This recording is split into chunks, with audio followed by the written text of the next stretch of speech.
పేరున మనస్ఫూర్తిగా మరి ఇవాళ రామాయణపేట్ పట్టణంలో మున్సిపల్ ఎన్నికలు ఉన్నాయి.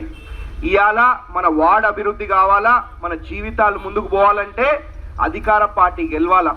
కాంగ్రెస్ పార్టీ గెలుస్తేనే మన వార్డ్ అభివృద్ధి అవుతుంది. ఎందుకంటే 10 ఏళ్ళు మనం దొంగలకు అవకాశం ఇచ్చినాం.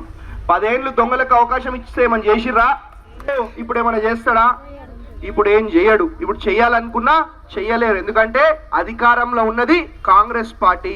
మీ బిడ్డ ఇవాళ ఎమ్మెల్యేగా ఉన్నాడు కాబట్టి ఏం చేయాలన్నా నేనే చేయాలి తప్ప ఇంకొకటి కాదు అని చెప్పి తెలియజేసుకుంటా ఉన్నా. కాబట్టి మీరు ఒకటే గుర్తుపెట్టుకోవాలి తల్లి, ఇప్పుడు వాళ్ళ దగ్గర బీఆర్ఎస్ వాళ్ళ దగ్గర మీరు 10 ఏళ్ళ అవకాశం ఇచ్చిర్రు. బాగా పైసలు ఉన్నాయి, దోచుకొని దాచుకున్న పైసలు బాగున్నాయి, దొంగతనం చేసిన పైసలు బాగున్నాయి. బరాబర్ పైసలు తీసుకొని వస్తారు. బరాబర్ వద్దనొద్దు, పైసలు తీసుకోవాలా, అవసరమైతే 1 బట్టలు కూడా గుంజుకోవాలి. తప్పు లేదు. ఎందుకంటే ఇలా బాధతోటి చెప్తా ఉన్నా ఎన్నికలు రాగానే మాయ మాటలు చెప్పాలా, మోసపు మాటలు చెప్పాలా, ఓట్లు దండుకోవాలా. 10 ఏళ్ళు మన నాగం పట్టించి రామాయణపేటకి ఇది చేస్తాం అది చేస్తాం అని చెప్పి మాయ మాటలు మోసపు మాటలు చెప్పింది తప్ప వీళ్ళు చేసింది ఏం లేదు అని చెప్పి తెలియజేసుకుంటా ఉన్నా. ఇవాళ మరి వాళ్ళు పైసలు ఇస్తే బరాబర్ తీసుకోవాలి, వద్దనొద్దు.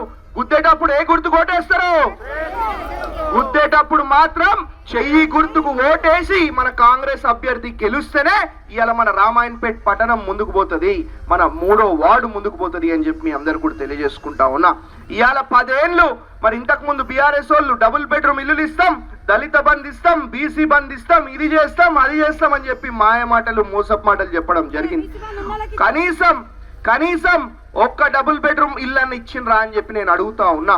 కనీసం ఒక్క రేషన్ కార్డు ఇచ్చిండ్రా అని చెప్పి నేను అడుగుతా ఉన్నా. ఇవాళ మన ప్రభుత్వం వచ్చి కేవలం 2 ఏళ్ళు అవుతా ఉన్నది.